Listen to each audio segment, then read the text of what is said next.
வணக்கம் நண்பர்களே. இப்ப மோடி ஒரு முக்கியமான அறிவிப்பை வெளியிட்டிருக்கிறார். என்ன அப்படின்னு பாத்தீங்கன்னா, 500 ரூபா நோட்டு செல்லாது, 1000 ரூபா நோட்டு செல்லாது அப்படிங்கிற அந்த அறிவிப்பு தான் அது.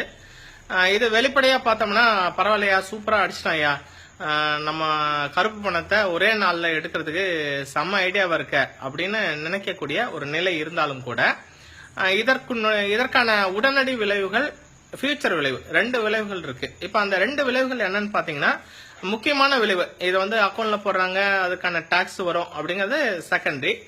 முக்கியமா நீங்க கவனிக்க வேண்டிய விஷயம் என்னன்னு பாத்தீங்கன்னா, ரூபாய் நோட்டு அப்படிங்கிறது ஒரு பேப்பர் தான். இது அதுக்கு தாண்டி வேற ஒண்ணும் இல்ல. அது வண்ண சாயம் பூசப்பட்ட அச்சிடப்பட்ட ஒரு பேப்பர். அந்த பேப்பரை மக்கள் மதிக்கிறாங்க அப்படின்னு சொன்னா அதற்கான நம்பகத்தன்மை அப்படிங்கறத வச்சுதான் அந்த ரூபாய் நோட்டை நம்ம இன்னைக்கு வரைக்கும் மதிச்சிட்டு இருக்கிறோம்.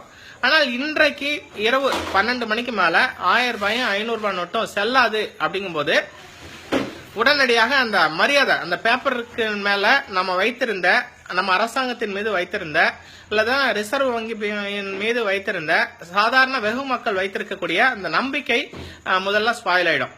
என்ன கேட்டீங்கன்னா, கம்போடியா போன்ற நாடுகள்ல, ஆப்பிரிக்க நாடுகள், நிறைய நாடுகள்ல, இந்தோனேஷியா போன்ற நாடுகள்லாம் கூட அவனுடைய சொந்த நாட்டில அச்சிடப்படுகின்ற அந்த நோட்டுகளை அந்த நாட்டு மக்களே, அந்த பெட்டிக்கடையிலே போனீங்கன்னா கூட அந்த நாட்டினுடைய சொந்த கரன்சியை கொடுக்கும் போது இல்ல வேண்டாம், இந்த கரன்சி வேண்டாம், நீங்க டாலர் கொடுங்க அப்படின்னு சொல்லக்கூடிய ஒரு நிலை இருக்கிறது.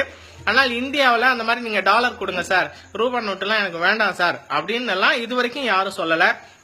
ஆனால் மோடி பண்ண இந்த மேட்டர்ல, இந்த விஷயத்தினால இன் ஃபியூச்சர்ல, எதிர்காலத்துல இப்ப அறிவிக்கக்கூடிய அந்த 2000 ரூபாய் நோட்டை கூட இது எத்தனை நாளைக்கு திடீர்னு செல்லாதுன்னு சொல்லிட்டா என்ன பண்றது?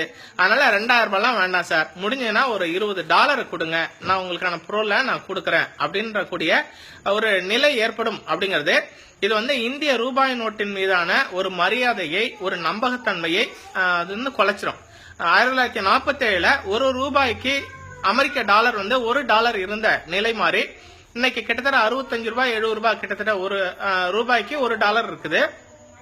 நீங்க ஒரு 5-6 நாள்ல பாருங்க, அமெரிக்க டாலருக்கான இந்திய ரூபாயினுடைய மதிப்பு ரொம்ப குறைந்து 70 ரூபாய் 80 ரூபாய் வரைக்கும் போகக்கூடிய ஒரு நிலை ஏற்படும் என்பது இந்திய பொருளாதாரத்திற்கு ஒரு சிறப்பான ஒரு நிலை அப்படின்னு நம்ம சொல்ல முடியாது.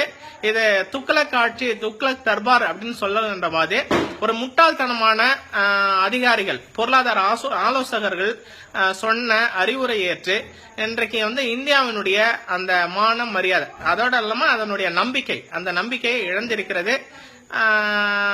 இந்த நடவடிக்கைக்கும் பின்னால ரிசர்வ் வங்கியினுடைய கவர்னரே அமெரிக்காவினுடைய கைக்கூலி அப்படின்றது வெளிப்படையாக நிறைய பேர் பேசுறத நம்ம கேட்டிருக்கிறோம்.